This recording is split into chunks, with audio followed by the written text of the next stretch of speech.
Hi, I'm June.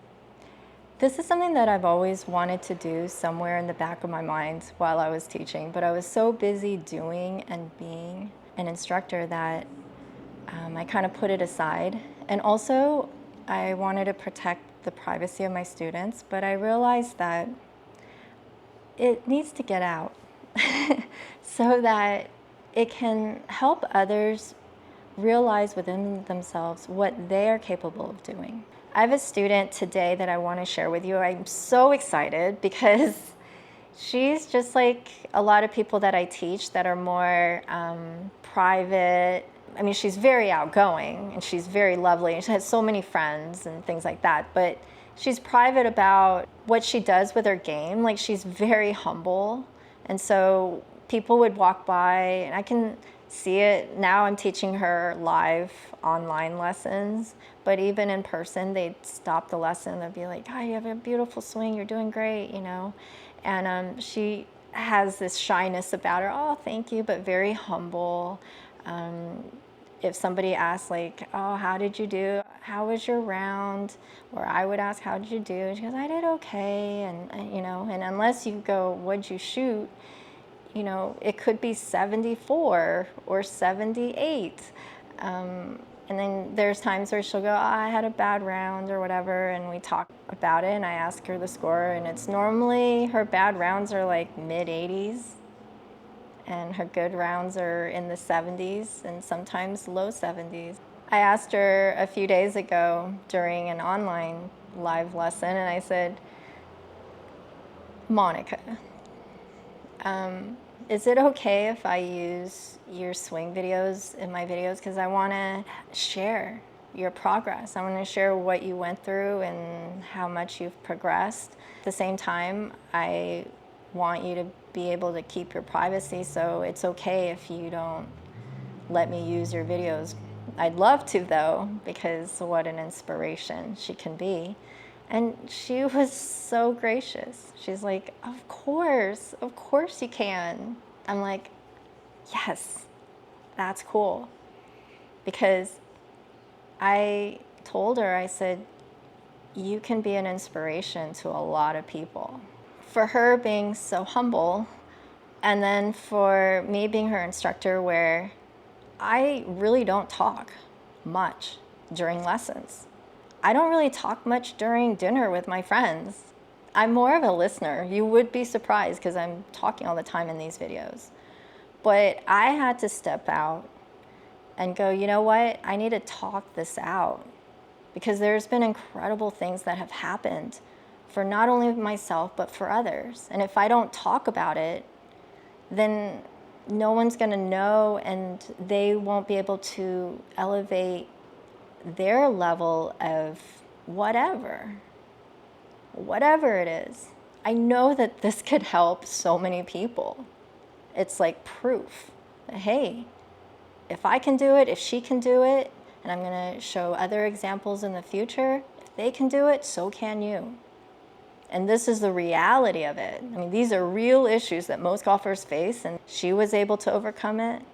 And all my students, there is not a student that I have that now can say they know what it feels like to hit a draw or a power fade. Those shots are very important. And then to hit pitch shots that have softness, that go up in the air and down. That's it. Especially women, where they can launch their iron high above the ground.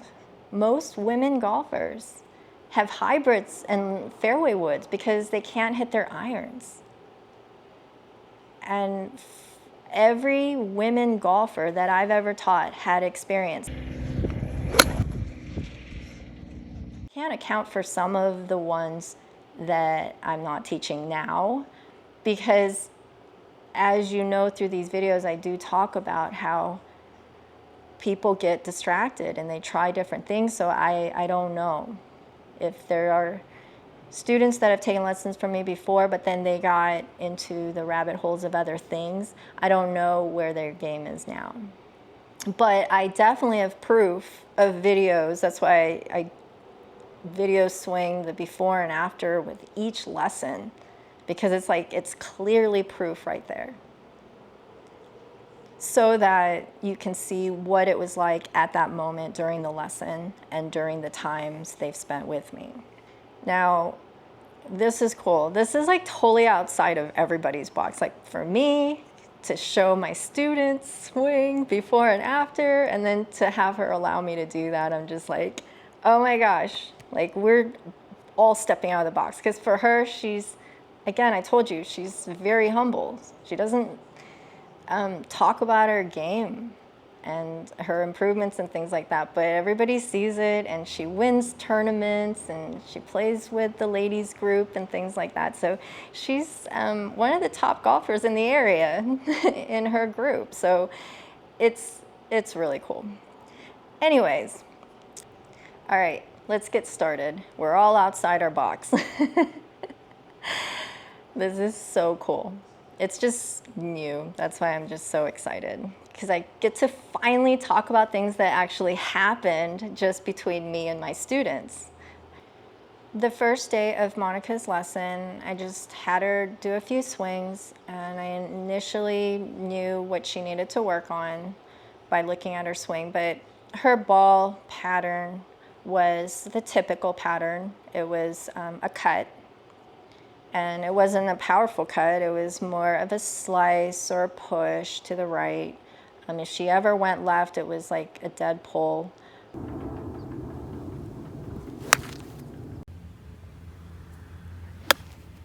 A lot of heavy shots. And then when she hit it decent, it would be sort of a weak fade. So it was frustrating. She was very frustrated. What happens is when you have a bad motion, it creates bad shots. Then you react emotionally. That's just human nature. She had the experience, and I could tell that at some point she was a decent golfer, had some good rounds, could get it around. So I always say that you can still get really good with a bad motion. It's just at some point it's gonna get you, and it got her. She got to the lesson where she had gotten to a point where it had been declining, but it was getting to the point where she was ready to almost give up. It was that kind of frustration. I don't think she would have ever given up, but it was that kind of frustration where it was just downhill from there.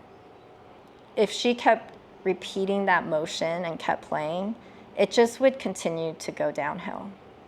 You'll hear this sometimes.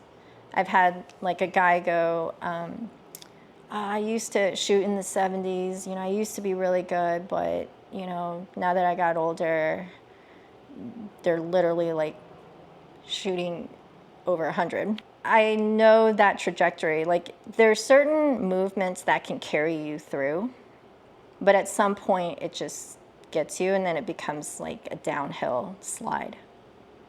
And so when I first saw her, she was down that slide. It wasn't like gradually declining, it was just like it was sliding down fast. And so everybody can peak. Everybody has a different kind of peak, and certain motions will peak. It'll feel like you're getting better and better and better, but there is a peak, and then there can be a downhill slide. And then people blame old age for that. And you're gonna see that she's not only improved as she gets older, but she can continue to improve. You'll see. You'll be like, wow, she can get even better. This is what's cool. So you're gonna see in her before swing, I'll put it in a screenshot because it's a lot easier to see than the actual motion, that she had a reverse pivot. So all her weight's on her left side on her backswing, with also the arm movement. So we had to basically reconstruct her whole swing. I'm like, let's just start over. But starting over isn't like what you think. People go, I don't want to change because, I don't have any time. I'm old now and I don't have time. It's like, no, it's not like that. People think change is like forever, but changes can be really quick if you just focus and go, okay, I'm gonna do it because I don't like where I'm at, so I'm gonna change. And it can happen a lot faster than you think. And so people think like, oh, it's gonna be 5-10 years and you're gonna change. And it's like, no. Like you can change it within a few months, and then it'll gradually change. So it's not like you're gonna be great in a month or 6 months or a year, but it's that gradual change and you feel good because it's just like, oh, I'm getting out of it. I'm not sliding down anymore. I'm starting to make that nice climb. And so that's what's fun. That got misunderstood a lot from others. They'll be like, oh, you're still taking a lesson? And it's just like, yeah, but you don't understand. Like, that person is climbing up and they're having a blast. That's why they're still taking lessons, because they're like, oh, I can get 5 more yards. I can get 10 more yards. Oh my gosh. A month goes by and I'm like, I gained a club or two distance and then also more accuracy. And then you're changing a slice to a power fade, to a straighter shot, to a high draw. It's like, what? Who can say that? There's not a lot of people that are hitting high draws. Because it's not that you need to play that, but you need to have a form that creates that so that you can have a power fade. What I see people is they lean towards a fade because they can't hit a draw. And there's so much to it. You'll get to understand more of why that's important. But over time, she gained so much distance. I mean, she is definitely not the average golfer. The average woman golfer, like I said, a 7-iron is 65, 75, 85 yards. She's far exceeding that. And then her hybrids and driver, far exceeding that. She went from a lady's driver that she could barely hit straight, it was just very weak, to a men's senior shaft, they call it A shaft, and then to a men's regular shaft. And that's a whole nother video that I have to do about golf clubs and how most my lady golfers start to get out of what they label ladies shaft clubs, because they just get stronger, not because they're working out, not because they're trying to swing fast, not because they're trying to swing slow, but they generate effortless power. And so that's another thing. I mean, they go to get fit, and the club fitters are not used to that. Unless you're a collegiate or junior golfer that, practices and things like that, and you've gotten to that level.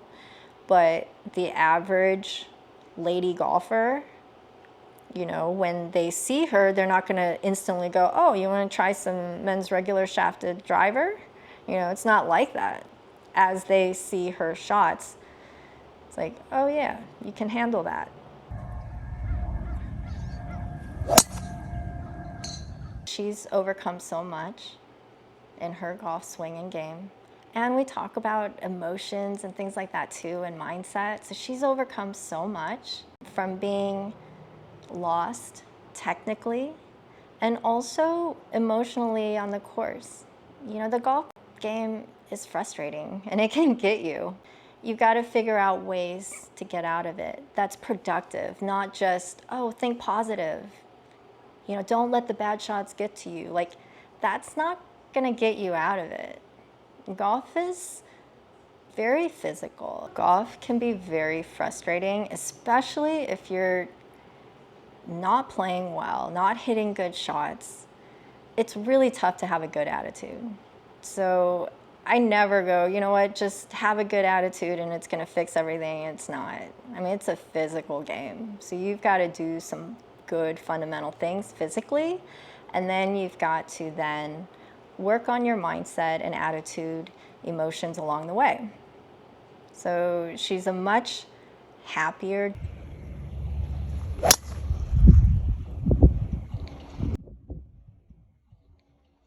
more joyous golfer.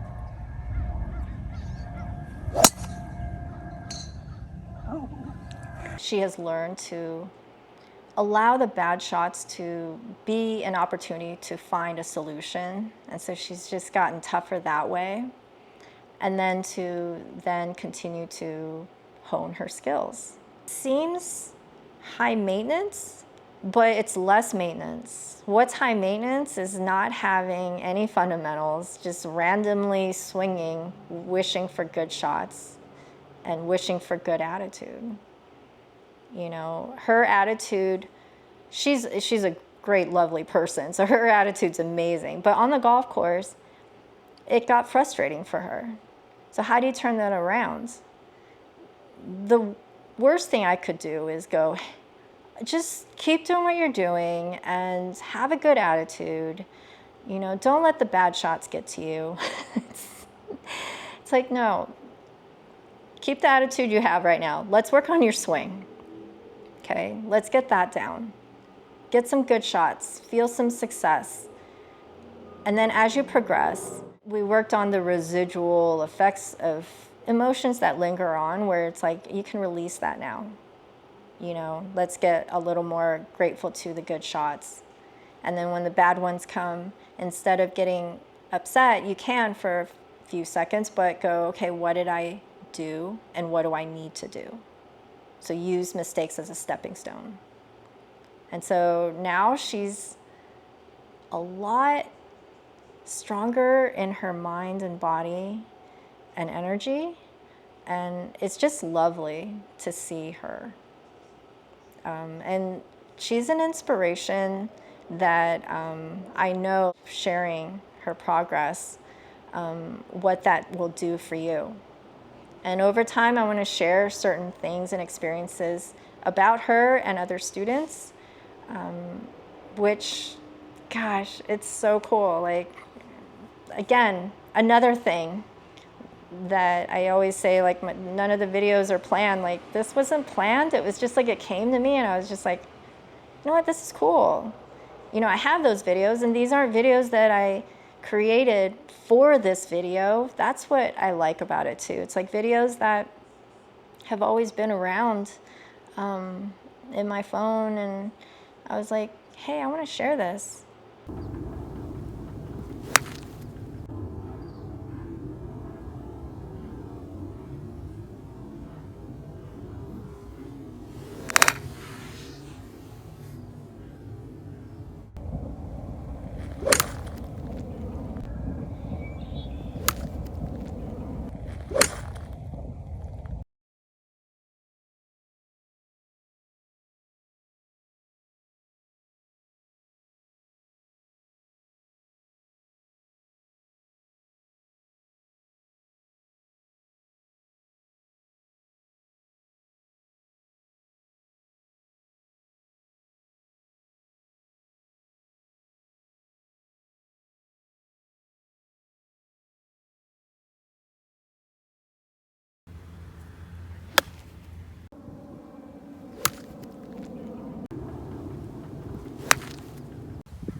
You are an inspiration to not only women, but to also men. Also for everyone out there that are golfers and non-golfers.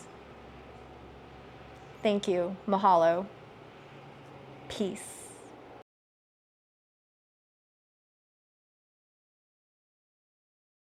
What I love seeing is how she progressed, and she was there when I was teaching in person, and she now continues online, and you can see her online videos in progress, and her ball flight is beautiful. I mean, she's hitting some really solid shots.